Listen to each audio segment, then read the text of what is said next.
Hi all, and welcome back to the channel. Today, I want to talk about Bellwright.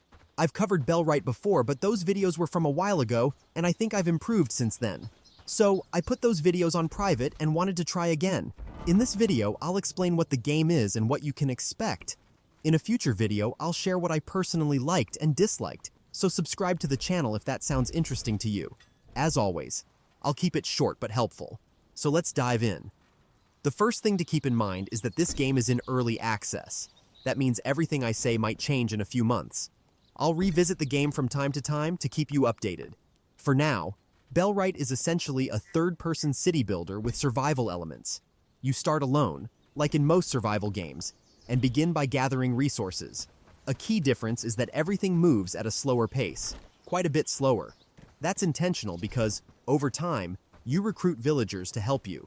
You're not meant to do everything yourself. Instead, you'll delegate most of the work to your villagers.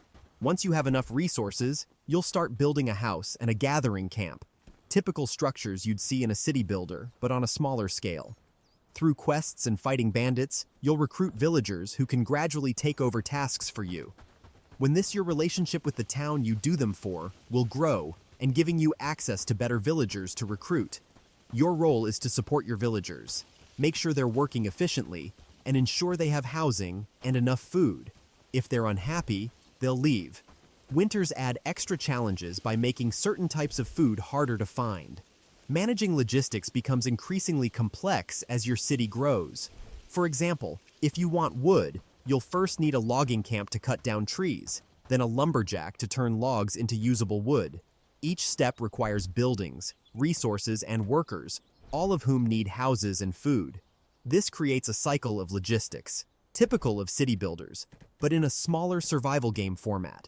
There's one resource you can only get by raiding bandit camps. Even if you focus on recruiting through quests early on, you'll eventually need to roam the map and clear it. You can bring villagers along as companions to help in combat. The melee combat system is directional, similar to Kingdom Come Deliverance. While the combat might not be the game's strongest point, it's clear that the focus is elsewhere, on building your village and creating a thriving community. Without villagers assisting you, it's nearly impossible to survive larger battles. Early on, you might manage smaller fights on your own, but facing more than 3 enemies at once is very difficult. Currently, the combat system isn't very sophisticated. It's mostly a numbers game, and relies on momentum to determine the outcome. Having an archer in your group can help, but enemies can block arrows, which sometimes nullifies their impact. As it stands, combat feels a bit janky, but I expect improvements over time. The real focus of the game is building your village and working alongside your villagers to make it thrive. Plus, I'm confident the developers will improve the combat during the early access stage. One last thing to note. Food isn't just for keeping your villagers fed. Like in Valheim, eating food provides significant buffs that can mean the difference between survival and defeat. To summarize, Bellwright is a city-building twist on the survival genre. You'll build a city, recruit villagers, and eventually lead an army to clear the map. The city-building and logistics elements are central to the game.